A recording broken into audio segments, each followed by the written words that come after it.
ni mimi wenyewe mwenyewe. Asante sana. Sasa mimi nataka kufua kofia kwa director naweka chini. Naenda sasa kufua kofia nyingine. Wale madirectors ambao watu ambao walijui tumefanya kazi pamoja.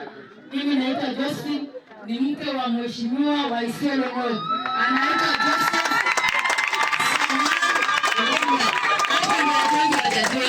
Naomba nijiintroduce. Alafu mimi si mke tu peke yake, ndio baadaye semekana alisema yeye ni number 1, msiende kunistaki. Kuna first lady ya Isiolo Road leo yuko hapa, angekuwa hapa na tunafanya kazi kwa ushirikiano. Hii kampuni bana. Kwa hiyo kwa hii company ambayo inaitwa Samala & Sons, mimi ni mke number 3.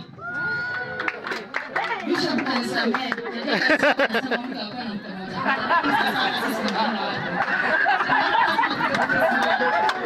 Tunashania mahali.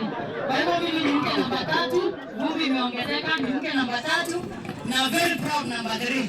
Sasa hivi inasemekana Ruto the third, Ruto the fourth, hata inasemekana hapa Josephine the third.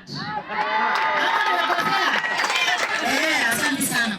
Nafikiri mimi nachukua nafasi hii nilete wajumbe wa National Assembly ambao wako hapa. Na nashukuru sana kwa kutuitika na kukuja hapa pamoja na waziri.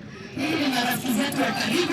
Mheshimiwa Steve bado hajapona kabisa na tutaki kumsumbua, nitaongea kwa niaba yake. Kwa hivyo naita Mheshimiwa Dorothy aweze kutusalimia.